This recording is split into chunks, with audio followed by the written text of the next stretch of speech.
Assalamualaikum warahmatullahi wabarakatuh. Waalaikumsalam warahmatullahi wabarakatuh. Alhamdulillahi wa kafa, wassalatu wassalamu ala sayyidina wa maulana Muhammadin al-Mustafa Sallallahu alaihi wasallam. wa ala alihi wa sahbihi ahli sidqi wal wafa, amma ba'd.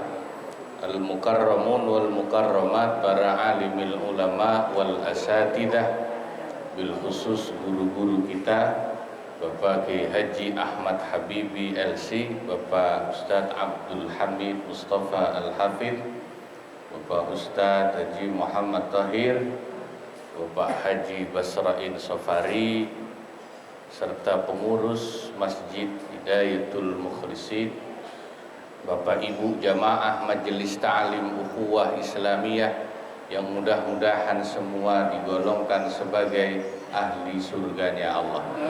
Amin. Alhamdulillah, pagi ini kita bisa lanjut ta'lim ilmu fikih. Saya insya Allah masih meneruskan pembahasan minggu kemarin tentang bab mahram. Istri itu termasuk mahram apa bukan? Istri itu mahram apa bukan? Istri itu bukan mahram. Ya, itu harus dicatat tuh. Karena definisi mahram kemarin, wanita yang haram untuk dinikahi.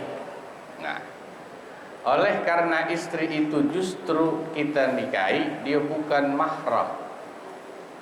Istilah fikihnya kalau bukan mahram itu ajnabiyah, ya, ajnabiyah. Maka kemudian timbul pertanyaan, apa hukumnya menyentuh istri secara langsung tanpa penghalang, kulit ketemu kulit? Apakah membatalkan wudu atau tidak? Kalau perempuan lain kan jelas batal.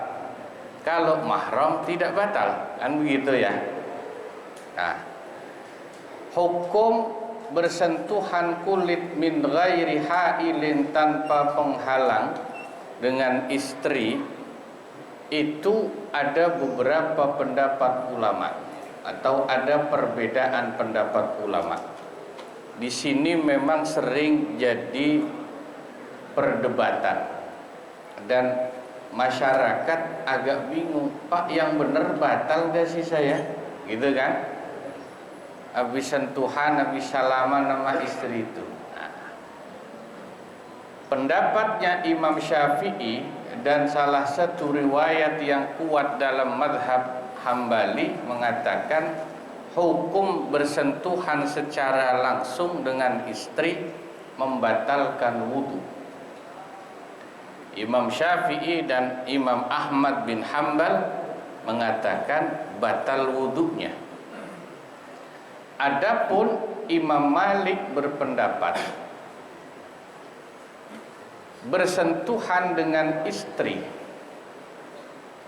bahkan dengan wanita lain atau ajnabiyah, tidak membatalkan wudu apabila bersentuhannya tidak disertai syahwat.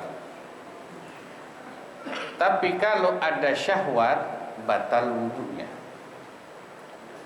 Sementara Imam Abu Hanifah atau mazhab Hanafi berpendapat sentuhan langsung dengan istri atau wanita ajnabiyah tidak batal sama sekali, baik syahwat atau tidak syahwat, tidak batal. Ya, ini ya rincian hukumnya.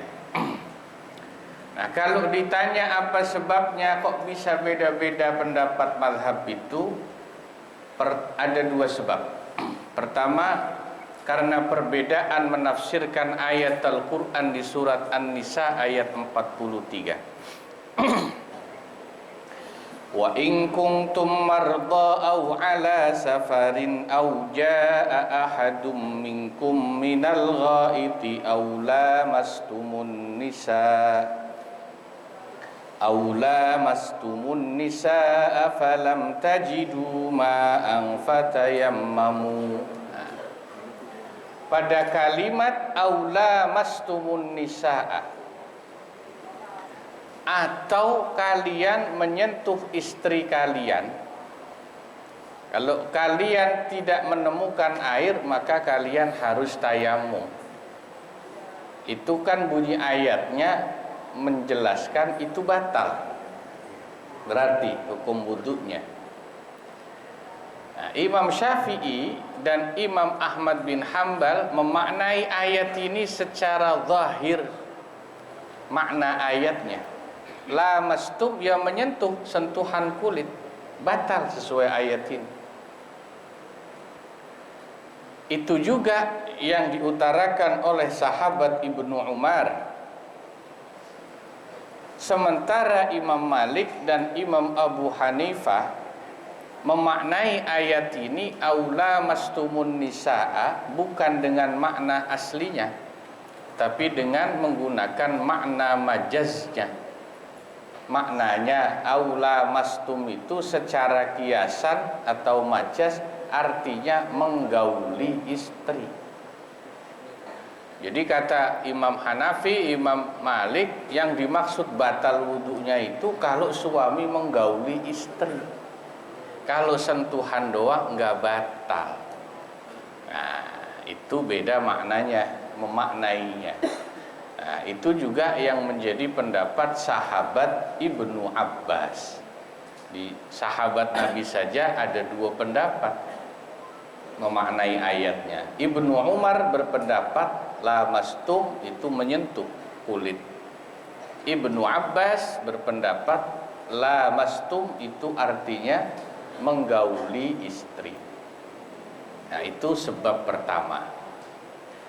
Sebab kedua adalah karena ada satu hadis Nabi Muhammad sallallahu alaihi wasallam dari Urwah radhiyallahu anhu dari Siti Aisyah radhiyallahu anha. Urwah itu masih keponakannya Siti Aisyah. Siti Aisyah bercerita kepada Urwah bahwa anna Rasulullah sallallahu alaihi wasallam qabbala ba'dha nisaihi thumma kharaja ila salati wa lam yatawadda. Nabi Muhammad sallallahu alaihi wasallam, kata istri beliau Siti Aisyah, pernah mencium salah satu istrinya. Mencium berarti enggak cuma sentuhan dong. Kemudian beliau berangkat sholat, enggak wudhu lagi. Nah, Urwah yang meriwayatkan hadis itu bertanya kepada Siti Aisyah bibinya, "Ma hiya illa anti?" Apakah yang dicium Nabi itu Anda, wahai bibiku? Fadhahikat, maka Siti Aisyah senyum. Artinya memang yang dicium itu beliau sendiri gitu yang meriwayatkan hadis. Hadis ini riwayat Imam Abu Dawud dan At-Tirmidzi serta An-Nasai. Imam Bukhari dan Muslim tidak meriwayatkan hadis ini. Ya. Nah, inilah yang menjadi sumber perbedaan kedua. Imam Syafi'i, Imam Ahmad bin Hambal menganggap hadis ini kurang kuat buat dalil. Makanya tetap dihukumi batal wudunya. Sementara Imam Malik, Imam Hanafi berpendapat hadisnya kuat, biar bukan Bukhari Muslim, sehingga dijadikan dalil, enggak batal wudunya. Nah, itu sumbernya begitu. Nah Pak, saya tuh kalau ada yang tanya bisa ikut pendapat yang mana? Ya. Sebetulnya dalam masalah batal wudu atau tidaknya karena bersentuhan dengan istri, itu kita boleh memilih pendapat imam siapa saja. Yang penting kalau mau ikut pendapat salah satu mazhab harus satu qadhiyah. Qadhiyah itu harus satu paket hukum. Karena kita biasa ikut Imam Syafi'i bab wudunya, cara wudunya, maka batal wudunya juga ikut Imam Syafi'i. Kalau ada orang mau ikut Imam Malik misalnya atau Imam Hanafi, nah saya ikut yang nggak batal dah Pak, saya udah baca penjelasannya, silahkan. Tapi dia harus ikuti mazhab tersebut satu qadhiyah, satu paket hukum. Jadi jangan cuma ngambil nggak batalnya doang, tapi ikuti juga cara wudhu mazhab tersebut. Ini yang sering dipakai oleh jamaah kita saat ke tanah suci. Di sono kan sulit untuk menghindari sentuhan dengan wanita yang kondisinya sangat banyak. Di Masjidil Haram desek-desekan, nggak mungkin Pak. Kalau dikit-dikit batal lagi tawaf depan Ka'bah susah, wudunya jauh kan, keluar lagi. Ikuti mazhab Imam Malik yang paling banyak di sana. Maka pembimbing biasanya menjelaskan, jamaah awal datang nanti kita wudunya ikut Imam Malik. Gimana kalau wudu ikut Imam Malik? Imam Malik mensyaratkan membasuh kepala itu harus semuanya. Harus semua kalau Imam Malik. Kalau Imam Abu Hanifah mensyaratkan 1/4 minimal dari kepala itu harus dibasuh. Kalau Imam Syafi'i kan paling enak, sebagian aja, ditowel dikit udah sah Imam Syafi'i. Cuman batal kalau ikut Imam Syafi'i. Ya, yang paling enak tuh ikut Imam Hanafi. Ya, ngusapnya nggak perlu semua, cukup 1/4, nggak batal. Mau syahwat mau nggak syahwat nggak batal. Kalau ikut Imam Malik juga bisa, cuman masih resiko di sono. Kenapa? Resiko menjaga syahwatnya susah Pak. Kalau pas musim haji atau umroh, banyak wanita cantik di sana. Ya, yang dari Uzbekistan, yang dari Pakistan, Libanon, Turki, Iran, itu kan cakep-cakep.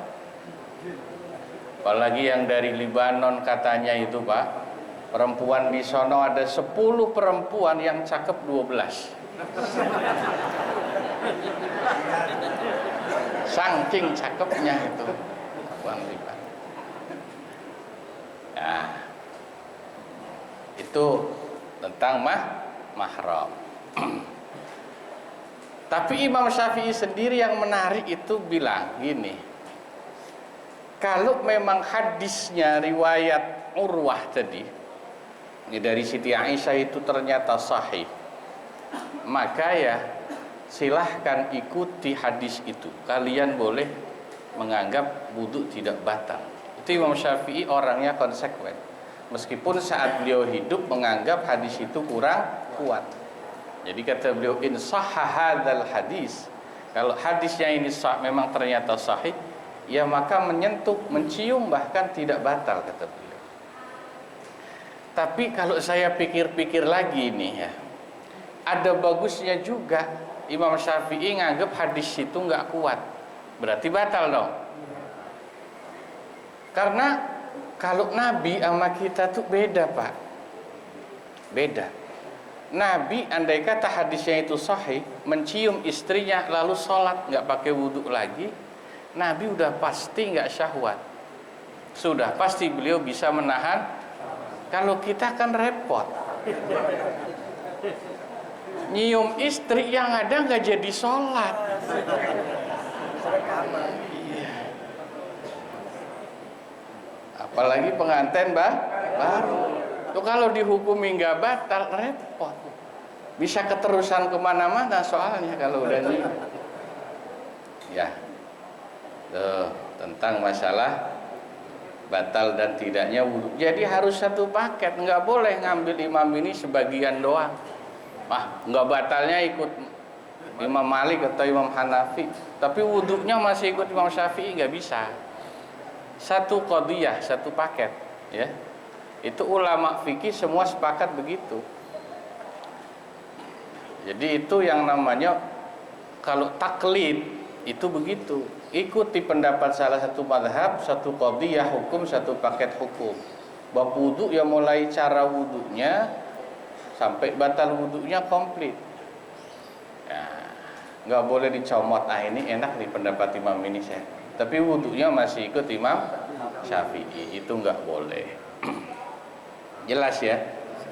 Ya.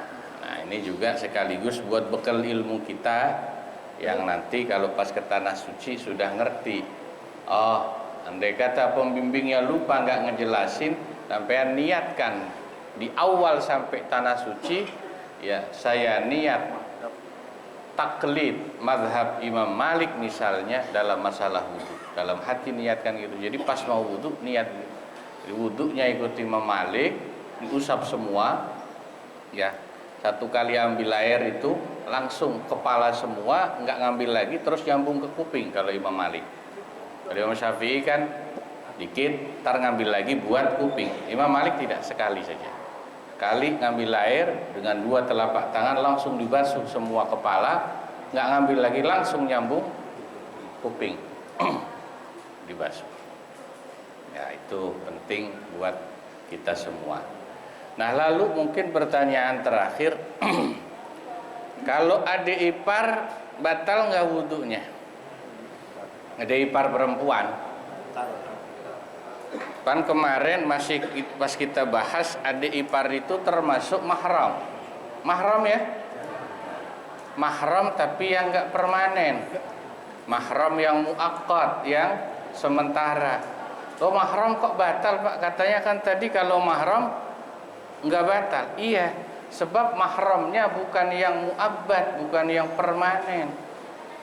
Yang tidak batal wudu itu mahram yang permanen, seperti ibu kita, adik kandung kita, bibi kita, anak perempuan kita. Adik ipar istri atau kakak ipar istri yang perempuan itu meskipun mahram dia muakkad, sementara, jadi tetap batal. Sebab nanti bisa jadi kalau kita udah nggak sama istri kita, kita bisa naik ranjang atau turun ranjang. Itu masalahnya. Jadi tetap batal. Ya. Nah, ya. Jelas ya. Nah, itu lanjutan ngaji kita bab mahram ya. Saya cukupkan sampai sini dulu karena sudah ada guru kita juga Bapak Kiai Habibi. Moga-moga manfaat ngaji kita pagi hari ini. Allahu a'lam bissawab wa ilaihil marji'u wal ma'ab. Wassalamualaikum warahmatullahi wabarakatuh. Waalaikumsalam.